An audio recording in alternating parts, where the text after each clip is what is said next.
যুগে যুগে কালে কালে এই দেশে ইসলাম এনেছিলেন, আমাদের পর্যন্ত ইসলাম পৌঁছে গেছেন।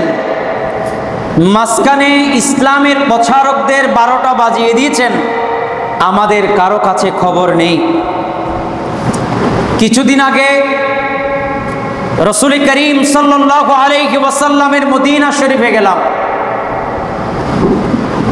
নিজেকে প্রশ্ন করলাম, প্রিয় নবীর পাশে সৈয়দুনা সিদ্দিক আকবর আছে, প্রিয় নবীর রওজার পাশে সৈয়দুনা ফারুকে আজম রাদিয়াল্লাহু তাআলা আছে, জান্নাতুল বাকিতে সৈয়দুনা উসমানে যুন্নুরাইন রাদিয়াল্লাহু তাআলা আছে।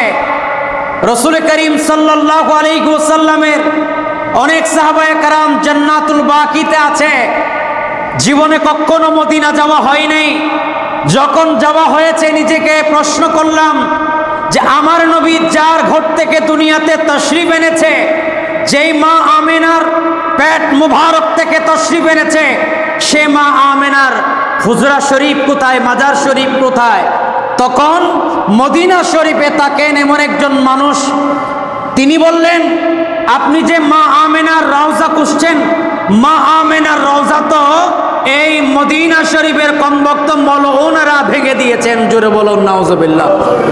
যখন এই কথা আমরা শুনেছি, তখন আমরা 4 জন মানুষ আমরা শপথ নিয়েছি, আল্লাহ খোদার কসম, যতক্ষণ পর্যন্ত যদি আমাদেরকে মদিনা শরীফের কাঠগড়ায় ঢুকতে হয়, মদিনা শরীফের কাঠগড়ায় ওই মদিনাতুত তয়্যিবার পুলিশের হাতে যদি আমাদেরকে গ্রেফতার করা হয়, আমরা যতক্ষণ মা আমেনার মাজার দেখব না, যতক্ষণ মা আমেনার মাকবারা দেখব না, যতই কষ্ট হোক, যতই দূর হোক, 500 কিলোমিটার হলো আমরা মা আমেনার মাকবারা দেখতে চাই।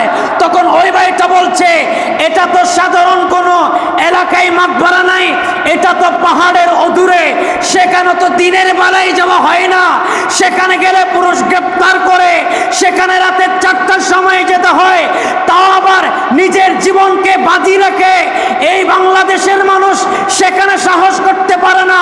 আমরা বাংলাদেশের 4 জন মানুষ সরকারে মদিনার কদমে বলেছি, আয়াকা ইয়া রাসূলুল্লাহ, আয়াকা ইয়া হাবিবাল্লাহ, আমরা আপনার দরবার দেখেছি, কিন্তু আপনার আম্মা জানের রওজা না দেখে আমরা যাব না। আমরা তখন রাতের 1টা বাজে মদিনাতুত তয়্যিবা সরকারে মদিনার অনুমতি নিয়ে আমরা গাড়িতে ওঠা শুরু করলাম। আমরা রাতের 1টা বাজে গাড়ি ছেড়েছি, যেতে যেতে যেতে যেতে 5টার কাছাকাছি আমরা সেখানে গিয়ে পৌঁছলাম। আর সেখানে গিয়ে দেখা যাচ্ছে সব ঘুমিয়ে গেছে, সব চারিদিকে পুলিশ আর পুলিশ চারিদিকে পাহারা দিচ্ছে। আমরা নিয়ত করলাম আজকে আমাদেরকে যদিও বা গ্রেফতার করে আমরা সেখানে যাব, আর আমরা নিয়ত করে গেলাম। সেখানে যাওয়ার মতো কোনো পজিশন নেই অথবা চিহ্ন নেই। কিভাবে আপনি মা আমেনার মাকবারা চিনবেন? আমার ভাইয়েরা, মা আমেনার মাকবারা যাবার জন্য গভীর মনোযোগ, আমরা যখন সেখানকার একজন মানুষকে আমাদের সাথে করলাম, আমরা বললাম আপনি আমাদেরকে পথ দেখিয়ে দেবেন। আমরা যদিও বা চিনি না, আমরা যদিও বা বুঝি না, আপনি আমাদেরকে পথ চিনিয়ে দেবেন। তিনি আমাদেরকে নিয়ে উপরে উঠে গেলেন, আর আমরা দেখতে পেলাম মা আমেনার মাকবারার মাটিগুলো কুরে কুরে ওই কমবক্ত জালেমেরা ফেলে দিয়েছেন। নাউজুবিল্লাহ। আমার ভাইয়েরা, মা আমেনার মাকবারা শরীফের সমস্ত মাটিগুলো, মাজার তো দূরের কথা, গম্বুজ তো দূরের কথা, দেওয়াল তো দূরের কথা, মা আমেনার মাকবারার মাজারের মাটিগুলা তারা, আমার ভাইয়েরা, পাহাড় থেকে সেগুলো তারা খনন করে ফেলে দিয়েছে এবং বিভিন্ন জায়গায় গর্ত খনন করে দিয়েছে, যাতে মা আমেনার মাকবারাকে মানুষ চিনতে না পারে। নাউজুবিল্লাহ।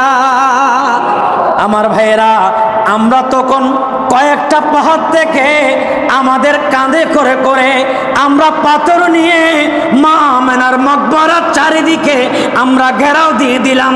কোনো মানুষ যদি আসে অন্তত যাতে চিনতে পারে, মা আমেনার মাকবারা জিয়ারত করতে পারে। আমাদেরকে বোঝাতে চাচ্ছি, যার পেট মোবারক থেকে সরকারে মদিনার আগমন হয়েছে, যার ব্যাপারে একজন হিন্দু বলেন, একজন হিন্দু মানুষই বলে হুতারমিন্দ্র মহাসুরিন্দ্র অল্লাহ জষ্টং চষ্টং পরমং পন্নং ব্রহ্মণং আল্লাহ আল্লাহ রাসূলুল্লাহ মুহাম্মদের কম্বরস্য আল্লাহ আল্লাহ। যেই নবীর ব্যাপারে একজন বিজ্ঞানী বলে he is only man in the history of the world who was supremely successful on both the religious and secular level, এমন নবীর আম্মা জানের মাকবারার মাটিগুলা তারা খনন করে ফেলে দিয়েছে। বলুন, মাটি ফেলে দিয়েছে, এই কথা যখন আমি বলছি, যারা ইমানদার তাদের কলিজায় আঘাত লাগে কি লাগে না? আরো জোরে বলেন। আমি যে আয়াত কারিমা তেলাওয়াত করেছিলাম, সে আয়াতও সেই কথা বলা হয়েছে, আই সাবিলিল মুমিনিন, মুমিনদের পথ অনুসরণ করো। মুমিন কারা? যখন আমার সরকারে মদিনার আজমতের উপর আঘাত হয়, সরকারে মুস্তাফার শান আজমতের উপর আঘাত হয়, আপনার কলিজায় যখন ব্যথা লাগবে, তখন আপনি নিশ্চিত করে নিতে পারবেন আপনি ইমানদার। কথা বলে ঠিক কিনা? আর সৈয়দ আব্দুল হাদি, যিনি আমার সরকারে মদিনা আব্বা জানকে নিয়ে যখন প্রশ্ন করেছিল, স্পষ্ট কুরআনুল কারীমের আয়াত আছে, ওয়া তাকাল্লুবাকা ফিস সাজিদিন। সুবহানাল্লাহ।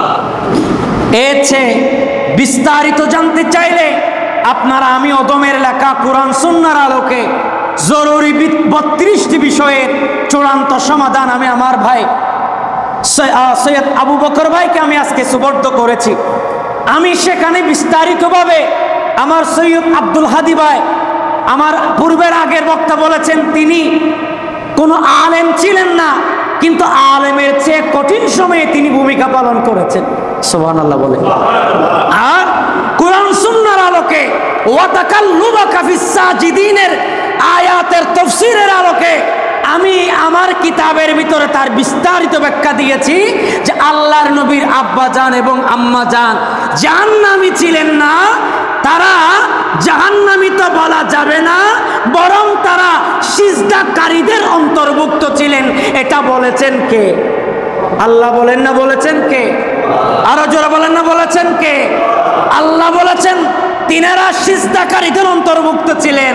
আর আমার দেশের কিতা ফাড়া মৌলবী বেড়ারে আমরা কিতা হইতাম, কিতা হইবার ফারি ভাইসা বেড়ারা হই হুজুরের আম্মা জান জাহান্নামে যাইতা, ইটা জান্নাতে যাইতে পারতো না, ইটা করতে পারতো না, ওটা করতে পারতো না, ইটা ব্যাখ্যা কথা সব আমাদের ফাড়া মৌলবীদের মুখে শোনা যায়, ঠিক না বেটি? আর যারা আশেকে রাসূল, চাচা আশেকে রাসূল, তাদের কলবে তাদের মুখে কখনো এই ধরনের কথা বের হতে পারে? এই ভূমিকা পালন করেছিলেন সৈয়দ আব্দুল হাদি সাহেব, যিনি এই ভূমিকা পালন করেছেন। তাহলে বোঝা যায় তিনার কলবের ভেতরে মুস্তাফার মহব্বত, রাসূল করিম সাল্লাল্লাহু আলাইহি ওয়াসাল্লামের মা বাবার মহব্বত আছে না নাই? বলেন না আছে না নাই?